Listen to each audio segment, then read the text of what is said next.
Hello students, welcome to the class unit 8 thermodynamics में आज हम पढ़ने जा रहे हैं सेकंड लॉ ऑफ थर्मोडायनेमिक्स। तो सेकंड लॉ ऑफ थर्मोडायनेमिक्स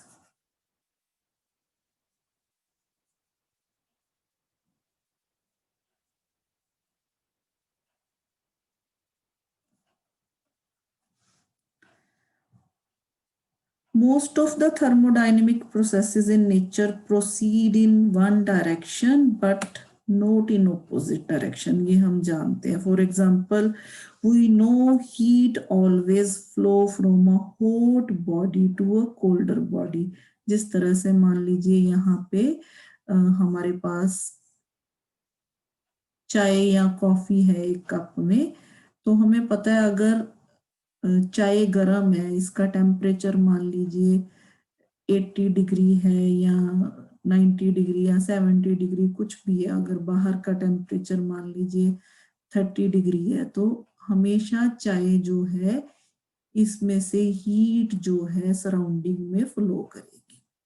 तो कुछ देर बाद क्या होगा, ये जो चाय है इसका टेम्परेचर सराउंडिंग का जो टेम्परेचर है उसके टेम्परेचर पे आके ये जो है इसमें इक्विलिब्रियम आ जाएगा, यानी कि हीट अपने आप फ्लो होगी हॉटर बॉडी से। ये अगर हॉट हमारे पास ये हॉट बॉडी है सराउंडिंग में, यानी कि कोल्ड बॉडी में। तो इस तरह से बहुत सारी एग्जांपल्स हैं, so many examples in which mechanical energy is completely converted into heat, and also so many devices exists which convert heat partially into mechanical energy, but till now there is no machine which can convert heat completely into mechanical energy. Why? The answer to this question is the second law of thermodynamics. तो second law of thermodynamics पढ़ने से पहले हम कुछ important terms हैं जो उनके बारे में जानेंगे। सबसे पहले रिवर्सिबल एंड इरिवर्सिबल प्रोसेसेस क्या होते हैं। रिवर्सिबल एंड इरिवर्सिबल प्रोसेसेस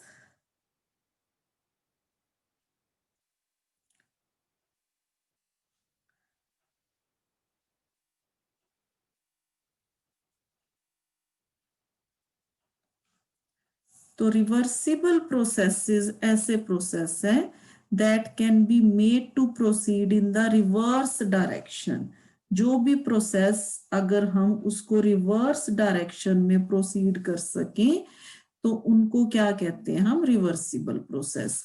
तो process that can be made to proceed in the reverse direction with equal ease, so that the system undergoes all the changes that occur in the direct process but in the opposite direction is called reversible process। यानी कि अगर हम किसी, मान लीजिए हमारे पास यहाँ पे किसी सिलेंडर में ये हमारे पास फ्रिक्शनलेस एक पिस्टन है, इसमें कोई गैस है, मान लीजिए हमने इसको एक्सपैंड किया, तो एक्सपैंड करने से यहाँ जो गैस है इसका वॉल्यूम जो है वो इंक्रीज हो गया। अब क्या करेंगे, हम दोबारा से पिस्टन को जो है प्रेस करेंगे। पहले हमने पिस्टन को ऊपर उठाया, अब पिस्टन को धीरे धीरे प्रेस करेंगे तो गैस जो है वो अपनी पहले वाली पोजीशन में आ जाएगी। तो इस तरह से अगर हम ये प्रोसेस स्लोली करते हैं तो ये क्या होगा, रिवर्सिबल प्रोसेस होगा। तो at the end of reversible process the system and surroundings return to their original state. तो इस तरह से हमने ये एग्जांपल भी की हुई है। If some work is done by the system in direct process, the same amount of work is done on the system in the reverse process। जैसे इस केस में अगर एक्सपेंशन होती है तो हम कहते हैं work is done by the system, अगर कंप्रेशन होती है तो हम कहते हैं work is done on the system. ये जैसे अगर if the system absorbs heat from the surrounding in the direct process, the system releases the same amount of heat to the surroundings in the reverse process। तो conditions अगर हम reversible process के लिए देखें, conditions क्या होंगी? पहली तो ये कि जो प्रोसेस है वो वेरी स्लोली होगा। तो the process take place very slowly so that system always remains in mechanical, thermal and chemical equilibrium with the surroundings। एकदम से changes नहीं आने चाहिए। इसी तरह से the system should be free from all kinds of dissipative forces, जैसे कि फ्रिक्शन, जैसे मैंने यहाँ पे कहा आपको, ये फ्रिक्शनलेस पिस्टन है, फ्रिक्शनलेस पिस्टन है ये। तो इस तरह से system should be free from all kinds of dissipative forces such as friction, viscosity, inelasticity, resistance etcetera.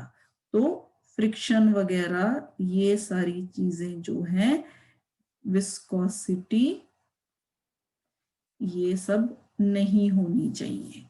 तो अगर आप एग्जाम्पल देखोगे, एग्जाम्पल रिवर्सिबल प्रोसेसेस की, तो कुछ केमिकल रिएक्शंस होते हैं जो रिवर्सिबल होते हैं। इसी तरह से slow expansion and then compression of an ideal gas, expansion and compression. इसी तरह से working substance in Carnot's heat engine, electrolysis, ये सारे जो हैं एग्जाम्पल्स हैं रिवर्सिबल प्रोसेसेस की। इसी तरह से अगर हम इरिवर्सिबल प्रोसेस की बात करें, तो इरिवर्सिबल प्रोसेस जो होते हैं can not be made to proceed in the reverse direction, ये हम नहीं कर सकते। तो इनको क्या कहते हैं? इरिवर्सिबल प्रोसेस कहते हैं। जैसे अगर एग्जांपल देखें आप, तो adiabatic expansion and compression of a gas, इसी तरह से डिफ्यूजन ऑफ गैसेस, अगर गैसेस मिक्स कर जाएं, मान लीजिए दो गैसेस हैं, इस तरह से अगर यहाँ से वॉल हटा दी जाए, ये आपस में मिक्सिंग हो जाएगी इनकी, अब दोबारा से हम इनको अलग नहीं कर सकते। इसी तरह से रस्टिंग ऑफ आयरन अगर हम देखें, तो ये भी क्या है? इरिवर्सिबल प्रोसेस है। इसी तरह से हीट प्रोड्यूस्ड इन रेजिस्टेंस और जाउल्स हीटिंग, ये भी क्या है? इरिवर्सिबल प्रोसेस है। तो ये रिवर्सिबल और इरिवर्सिबल प्रोसेसेस पढ़ने के बाद अब हम इंपॉर्टेंट टर्म्स पढ़ेंगे, जो है वो है हीट इंजन। तो सेकेंड लॉ ऑफ थर्मोडायनेमिक्स जो है, we will discuss second law of thermodynamics by considering two broad classes of devices. First is heat engine and second is refrigerator. तो heat engines are partially successful in converting heat into work। ये क्या करती हैं? Heat को mechanical work में जो है convert करती हैं। एंड रेफ्रिजरेटर्स जो है वो partially successful in transporting heat from colder to hotter body. ये क्या किस में काम आते हैं? Transporting heat from colder to hotter bodies.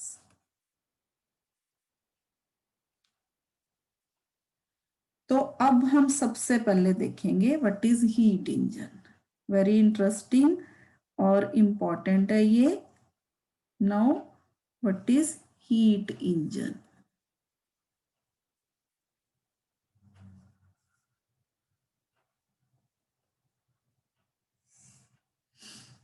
तो हीट इंजन क्या है? Basically heat engine is a device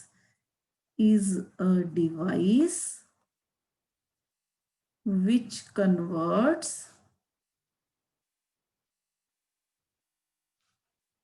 heat energy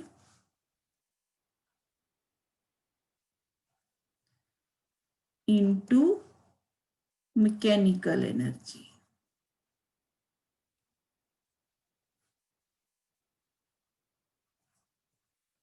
अगर आप इसकी एग्जांपल देखोगे तो स्टीम इंजन हीट इंजन की एग्जांपल है,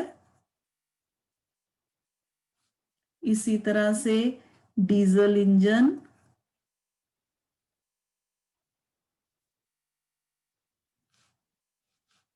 पेट्रोल इंजन,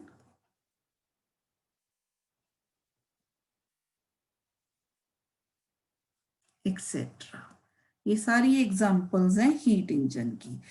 तो any device that transforms heat partially into work or mechanical energy is called a heat engine. In a heat engine, some quantity of substance undergoes inflow and outflow of heat, expansion and compression, and sometimes phase changes. So this substance used in heat engine is called working substance और fuel, जिसको जो इसमें use होता है। The simplest heat engine is a thermodynamic system undergoes a clockwise cyclic process, जो हमने पढ़ा हुआ है। If the cycle is repeated periodically, it leaves the substance in the same state in which it started, and during the process some heat is supplied in the expansion process and gas does some work, and during compression part of cycle some work is done on the gas and it rejects some heat to the surroundings. तो अब हम देखते हैं किस तरह से heat engine में किस तरह से ये वर्क करता है। तो सबसे पहले हीट इंजन में जो जो प्रिंसिपल है इसका अगर हम देखें, प्रिंसिपल ऑफ हीट इंजन का, तो affect that a system whose different parts are at different temperatures tends to change towards the state of thermal equilibrium is used as the principle of heat engine. तो अगर हम इसकी different temperature अगर हम कहें, different temperature, इसी तरह से कंस्ट्रक्शन में इसमें हमारे पास जो डिफरेंट पार्ट्स हैं, हम इसको अलग से पेज पे देखते हैं।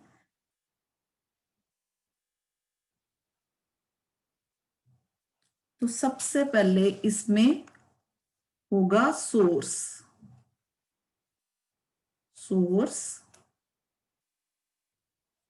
जो एट वेरी हाई टेम्परेचर होगा। मान लीजिए ये टेम्परेचर हमारे पास है T1। तो सोर्स क्या करता है? विच सप्लाइज हीट एनर्जी, इसको हम क्या कहते हैं? सोर्स कहते हैं, और रेजर्वायर कहते हैं इसको। सोर्स और रेजर्वायर। इसी तरह से सेकंड पार्ट जो है, ये सोर्स क्या करता है? हीट एनर्जी सप्लाई करता है। तो मान लीजिए ये Q1 हीट एनर्जी सप्लाई करता है। इसके बाद आ गया हमारे पास सिंक। तो सिंक जो होता है, सिंक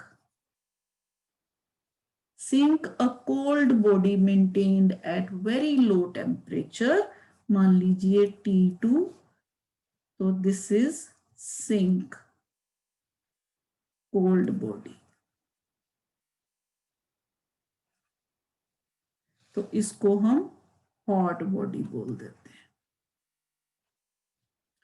तो ये हो गया which absorbs the rejected heat is called sink. ये सारी रिजेक्टेड हीट जो होती है उसको क्या करता है? एब्जॉर्ब करता है। अब हीट कहाँ से रिजेक्ट होती है वो भी देख लेते हैं। वो है वर्किंग सब्सटेंस। यहाँ पे वर्किंग सब्सटेंस मान लीजिए ये वर्किंग सब्सटेंस। तो वर्किंग सब्सटेंस क्या? Material which absorbs heat energy from the source and converts it into mechanical energy, यानी कि useful work by rejecting some of the heat to the sink is called working substance. अगर आप steam engine की बात करें तो steam engine में जो स्टीम है वो वर्किंग सब्सटेंस है। In steam engine steam is working substance. इसी तरह से अगर आप डीजल इंजन की बात करो, इन डीजल इंजन, तो डीजल इंजन में वर्किंग सब्सटेंस जो होता है वो होता है mixture of fuel vapours and air. तो ये हो गया वर्किंग सब्सटेंस। अब वर्किंग सब्सटेंस क्या करता है? वर्क करता है। वर्किंग सब्सटेंस में हमारे पास ये हो गया वर्किंग सब्सटेंस। अब ये वर्क करेगा और हीट रिजेक्ट करेगा टू द सिंक। तो मान लीजिए Q2 अमाउंट ऑफ हीट जो है ये रिजेक्ट करता है। तो working substance of heat engine absorbs heat energy from the source. ये हीट सोर्स में से एब्जॉर्ब करता। A part of this absorbed heat energy is converted into mechanical work, यानी कि यूजफुल वर्क कह सकते हैं, मैकेनिकल एनर्जी कह सकते हैं। And remaining heat energy is rejected to the sink. इस तरह से thus the temperature of the working substance remains as it was before the absorption of heat।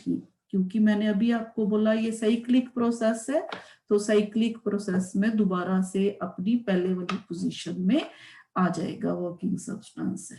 तो therefore the working substance is now again ready to absorb the heat energy from the source and to repeat the process continuously. This process continues and we get the continuous amount of mechanical energy। तो यहाँ पे अगर आप बात करो Q1 की, तो Q1 क्या है? Amount of heat absorbed, amount of heat absorbed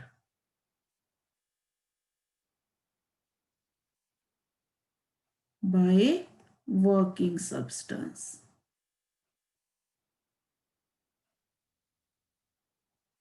इसी तरह से Q2 क्या है?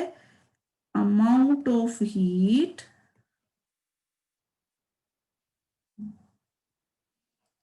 rejected to the sink।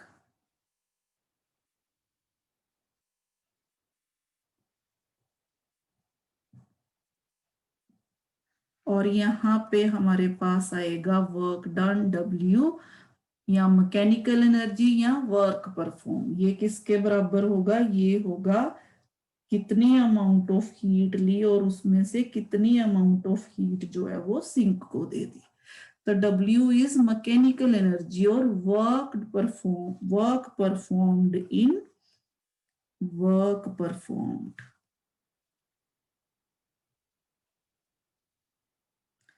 In each cycle. तो ये हो गया। अब हमें पता है कि since there is no change in the temperature of the working substance at the end of each cycle, क्योंकि हमने कहा कि ये साइक्लिक प्रोसेस है, जितना टेम्परेचर पहले था उतना ही दोबारा से हो गया वर्किंग सब्सटेंस का। Therefore the change in internal energy, जो कि टेम्परेचर पे डिपेंड करती है, of the substance is zero, as there is no change in temperature of working substance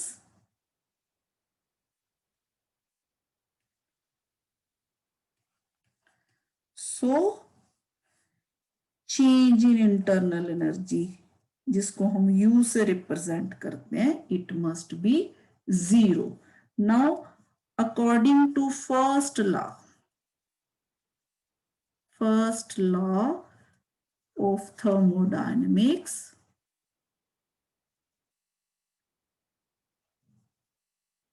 first law of thermodynamics हमें क्या कहता है, dq is equal to du plus w. ये हमने फर्स्ट लॉ में पढ़ा. तो यहाँ पे du हमारे पास जीरो है, du is equal to zero, तो dq जो होगा वो w के बराबर होगा, यानी कि w is equal to q1 minus q2 जिसको हम dq कहेंगे.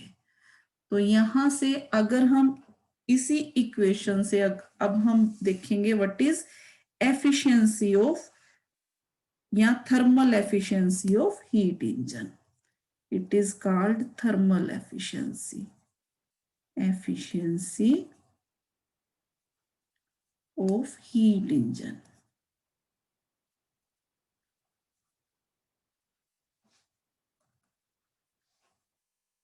So it is the ratio of the mechanical work done to the heat absorbed.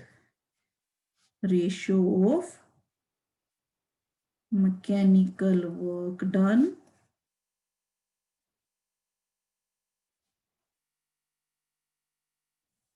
to the heat absorbed. Heat absorbed means input. और ये रेशो ऑफ जो mechanical work यानी कि ये output, this is output जो हमें मिल रही है, और ये इनपुट जो हम इसको हीट दे रहे थे. तो एफिशिएंसी को अगर हम ईटा से रिप्रेजेंट करें तो ये हो गया W डिवाइडेड बाय Q1. तो अब W की वैल्यू यहाँ पे Q1 minus Q2 divided by Q1, और इसको हम 1 माइनस Q2 बाय Q1 जो है वो लिख सकते हैं. तो it is clear that efficiency of heat engine is less than 1. हमेशा क्या होगी, ये लेस देन 1 होगी. तो eta is always less than 1. तो यहां से हमारे पास आ गई एफिशिएंसी ऑफ हीट इंजन. तो ईटा अगर मान लीजिए ईटा इज इक्वल टू 1 हो गया, 100% हो गया. If Q2 is equal to 0, that is the heat rejected to the sink is 0. But this is not possible. कोई भी सिस्टम है वो हीट जो उसका सिंक में कुछ ना कुछ जो पार्ट है वो जाता ही जाता है. तो यहां से इसलिए heat is not rejected to the sink जो है वो the same will be retained by the working substance. तो अगर वो वर्किंग सब्सटेंस वही वाली हीट रिटेन कर लेगा तो इससे क्या होगा, उसका टेम्परेचर बढ़ जाएगा. तो ये जो होगा, ये टेम्परेचर तो हमें बढ़ना ही नहीं चाहिए. At this stage there is no transfer of heat energy from the source to the working substance and hence the engine will stop working. अगर मान लीजिए हम ये मान के चलते हैं कि एफिशिएंसी 100% होगी या जो है 1 होगी, 1 का मतलब 100%. तो इस तरह से एफिशिएंसी जो है वो कभी भी 100% या 1 नहीं हो सकती. ठीक है. In a heat engine we would like to convert all input heat Q1 into work, but experiments shows that it is impossible to have Q2 is equal to 0. Impossible.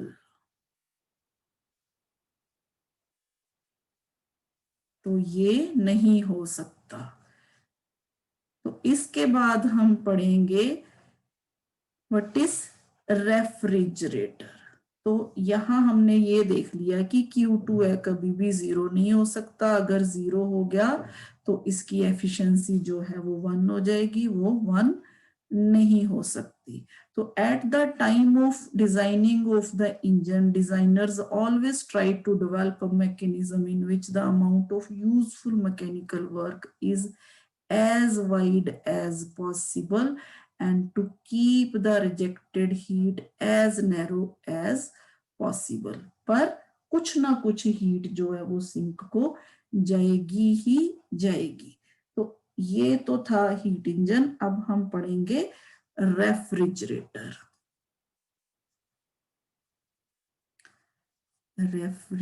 Refrigerators, तो रेफ्रिजरेटर्स क्या है? Refrigerator is a device just like a heat engine operating in reverse fashion, just like heat engine operating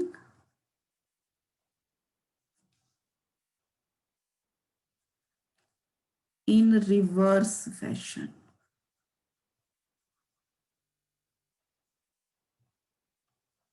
A heat engine takes heat from a hot place and gives off heat to a colder place। Hot से T1 hot था और T2 क्या था? Cold था। यहाँ hot से cold की तरफ था, ये था हीट इंजन।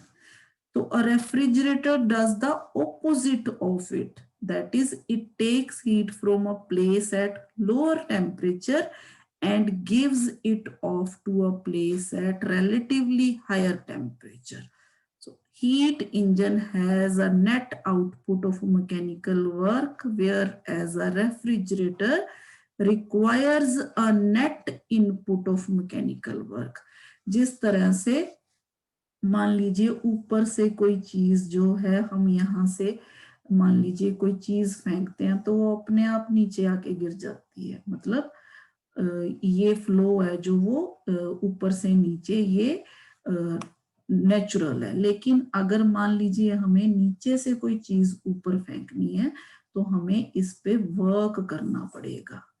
तो इसी तरह से रेफ्रिजरेटर में क्या किया जाता है? वर्क किया जाता है। ठीक है, वेयर वर्क एज जो रेफ्रिजरेटर है उसको वर्क, उस पे वर्क करना पड़ता है। तो यहाँ पे हम रेफ्रिजरेटर की अगर बात करें, रेफ्रिजरेटर में जो हमारे पास पार्ट्स हैं वो इस तरह से होंगे, जैसे कि अभी मैंने आपको बताया सोर्स। यहाँ पे जो सोर्स होगा T1 हॉट रेजर्वायर, यहाँ पे हॉट रेजर्वायर। इसी तरह से यहाँ पे सिंक, पार्ट्स ऐसे ही होंगे लेकिन फ्लो जो हीट का है वो रिवर्स डायरेक्शन में होगा। सिंक T2, इसको हम बोलेंगे कोल्ड रेजर्वायर। तो इन refrigerator heat is absorbed at low temperature and rejected at higher temperature with the help of external mechanical work। Thus refrigerator is a heat engine working backward, यानी कि ये backward direction में जो है वो काम करता है। And hence it is also called heat pump. इसको हम हीट पंप भी बोल देते हैं। हीट इंजन को, ये रेफ्रिजरेटर को हीट पंप भी बोला जाता है। तो अगर हम कॉमनली यूज्ड रेफ्रिजरेंट्स की बात करें जो हम घरों में यूज करते हैं, उसमें जो हमारे पास वर्किंग सब्सटेंस होता है उस वो होता है अमोनिया या फ्रियोन गैस। अमोनिया या फ्रियोन गैस जो है वो यूज की जाती है, यानी कि डाइफ्लोरोमीथेन रेफ्रिजरेटर में फ्रियोन गैस, जिसको हम डाइक्लोरो डाइफ्लोरो मीथेन बोलते हैं। तो मान लीजिए हीट जो है Q2 अमाउंट ऑफ हीट जो है वो cold body at temperature T2 is transfer to a hot body at temperature T1 with the help of external mechanical work. तो यहाँ पे जो मैकेनिकल वर्क है उसका एरो जो है वो अंदर की तरफ होगा, दिस इज वर्क, और इसका एरो भी नीचे से ऊपर की तरफ होगा, Q2 हीट, और इसका एरो भी सोर्स की तरफ होगा, Q1। तो इस तरह से अगर हम बोले यहां पे हमारे पास Q1 be the heat rejected to the hot body को हीट जो है वो रिजेक्ट की जाती है। तो according to the law of conservation of energy, अगर हम law of conservation of energy की बात करें, law of conservation of energy,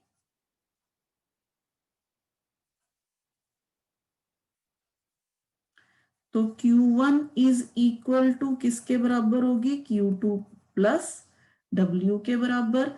तो यहां से अगर हम W देखें तो वो हो जाएगा Q1 minus Q2।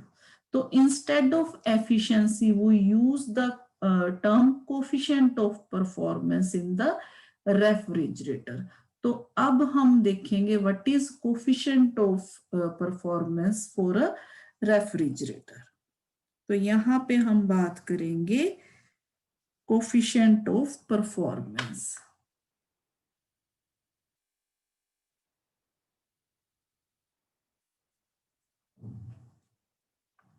Coefficient of performance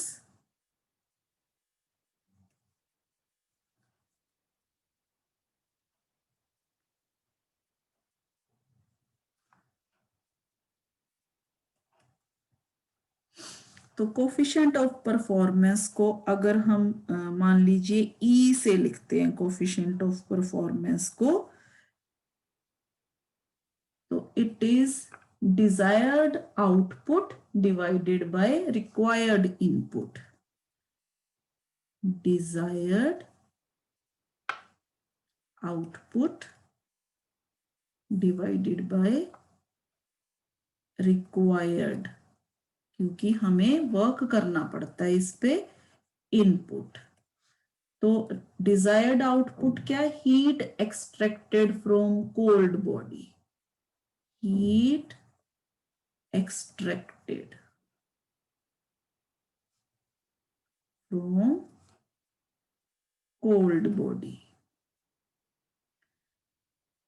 और वर्क डन जो है work done W which is work done on refrigerant, work done on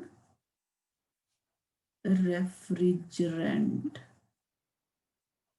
क्योंकि रेफ्रिजरेंट मींस वर्किंग सब्सटेंस। जिस तरह से अभी मैंने आपको बताया फ्रीओन और अमोनिया रेफ्रिजरेंट्स होते हैं जो रेफ्रिजरेटर के लिए। तो यहाँ पे हमारे पास E जो है वो हो जाएगी Q2 divided by Q1 minus Q2। अब हमें पता है since Q2 by Q1 is equal to T2 by T1, so यहाँ पे E is equal to, अगर हम यहाँ बात करें Q2 by Q1 minus Q2, तो T2 by T1 minus T2। तो यहां से हमारे पास coefficient of performance can never be infinite, that is heat energy cannot be extracted from a cold reservoir without doing any work on the system। तो यहां से अगर हम देखें यहाँ इन अ रेफ्रिजरेटर, जैसे मैंने आपको बताया कि जो डाईफ्लोरोमीथेन है, तो ये क्या किस तरह से ये वर्क करती है, इसमें क्या होता है, सबसे पहले sudden expansion of the gas from high to low pressure होता है। तो यहां से अगर हम देखें वर्किंग सब्सटेंस जो होता है वो किस तरह से काम करता है। सब्सटेंस सबसे पहले सडन एक्सपेंशन होती है, sudden expansion of the gas from high to low pressure, high to low pressure. तो अब होता क्या, due to this expansion the gas gets cooled and is converted into a vapour liquid mixture. आपको पता है एकदम से क्या होता है, जब इस तरह से सडन एक्सपेंशन होती है तो जो गैस है वो कूल हो जाती है, ये हमने पढ़ा हुआ है एक्सपेंशन में। तो the gas gets due to this expansion, due to this expansion gas gets cooled and converted into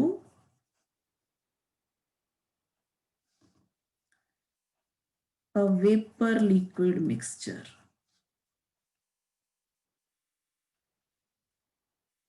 इसके बाद क्या होता है, absorption of heat by vapour liquid mixture from the region to be cooled and converting it into vapour. यानी कि जो fridge में जो चीजें होती हैं जो वो क्या करती हैं, उनमें से हीट को एक्सट्रैक्ट कर लेते हैं, एब्जॉर्ब कर लेते हैं ये वेपर लिक्विड मिक्सचर जो होते हैं।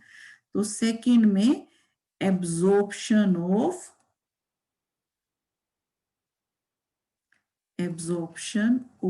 heat by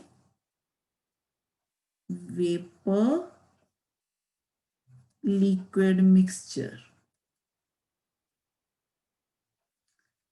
from the region to be cooled।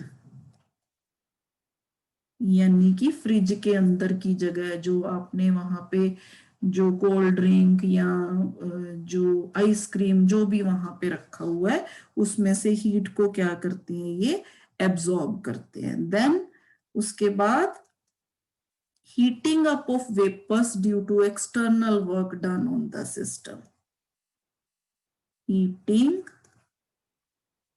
up of vapors due to external work, जो कि सिस्टम के ऊपर किया जाता है, डन ऑन द सिस्टम। फिर उसके बाद क्या होता है, release of heat energy by the vapour to the surrounding. Surrounding में वो जो हीट है वो उसको रिजेक्ट कर दिया जाता है और सिस्टम को दोबारा से इनिशियल स्टेट पे ले आया जाता है। तो release of heat energy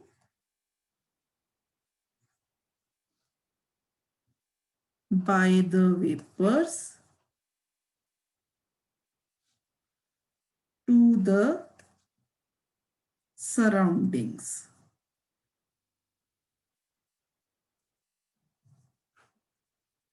bringing its back to the initial state। तो बेसिकली होता क्या है, ये मान लीजिए हमारे पास फ्रिज है, फ्रिज के अंदर जो है अंदर की हीट को पहले बाहर निकाला जाता है, फिर उसको सराउंडिंग में जो है वो फेंक दिया जाता है। और ये हीट को बाहर कौन निकालता है, ये जो गैस होती है फ्रिज में, फ्रीओन गैस, जिसको हम डाइफ्लोरो मीथेन कहते हैं।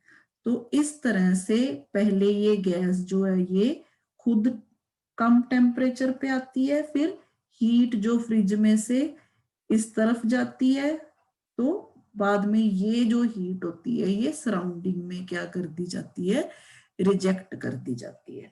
तो इस तरह से अगर मान लीजिए आप सोच रहे होंगे कि अगर हम फ्रिज, अब बहुत गर्मी लग रही है, फ्रिज का दरवाजा खुला छोड़ देते हैं तो रूम जो है वो ठंडा हो जाएगा, ऐसा नहीं होता। अगर आप फ्रिज का डोर है जो वो ओपन करोगे ना, तो रूम का टेम्परेचर जो है वो थोड़ा बढ़ेगा, घटेगा नहीं। क्यों? क्योंकि ये जो हीट है ये रिजेक्ट होती है सराउंडिंग्स में। तो इस तरह से हमने पढ़ा हीट इंजन और रेफ्रिजरेटर। अब हम पढ़ेंगे statement of second law of thermodynamics, जो अब आपको क्या होगा इसके बारे में क्लियर हो जाएगा। तो now statements of second law of thermodynamics.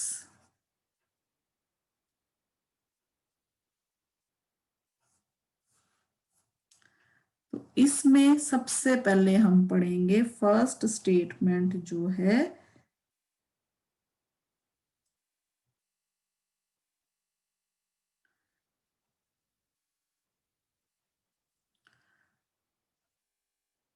Kelvin statement of the second law. तो Kelvin statement of the second law, ये हमें क्या कहती है? It is impossible, it is impossible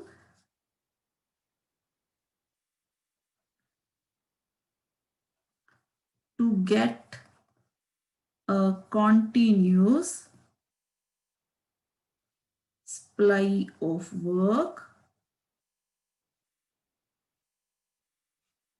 by cooling a body to a temperature lower than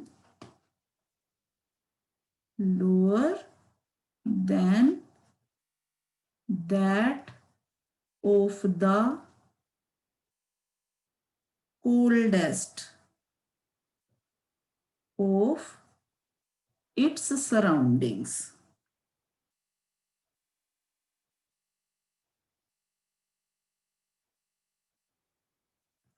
तो Kelvin statement of second law of thermodynamics is supported by the working of heat engine. इसी तरह से अगर हम सेकंड स्टेटमेंट की बात करें तो वो है क्लॉसियस स्टेटमेंट। तो यहाँ पे अगर हम लिखें केल्विन स्टेटमेंट जो है वो supported by working of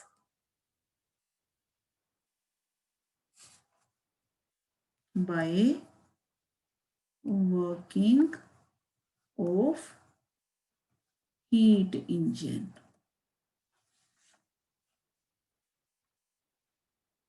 heat engine यहाँ पे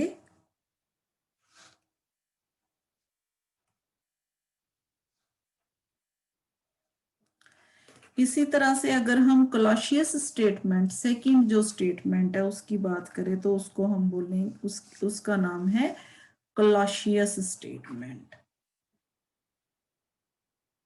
तो second is Clausius.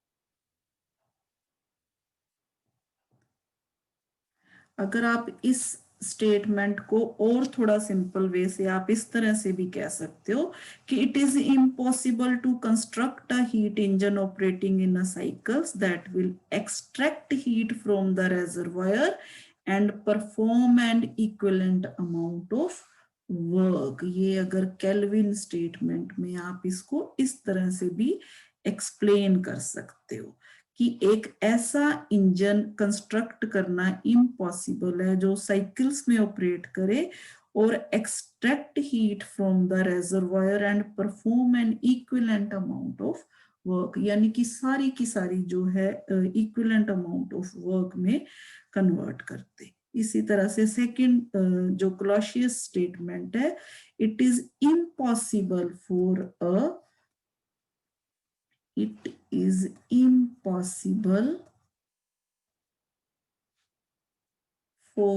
a self-acting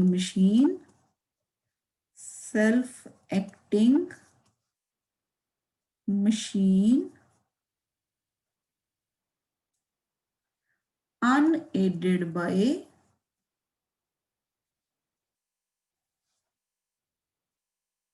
any external agency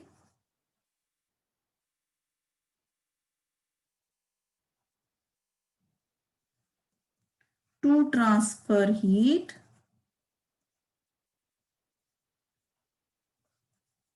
from a body at lower temperature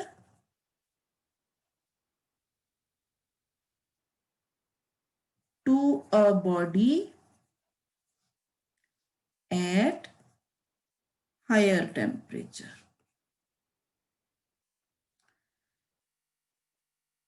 तो ये हो गया क्लासियस स्टेटमेंट। तो क्लासियस स्टेटमेंट में अगर आप Clausius statement of second law of thermodynamics की बात करो तो it is supported by performance of refrigerator.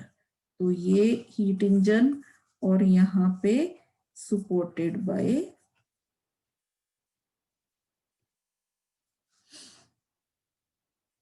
The performance of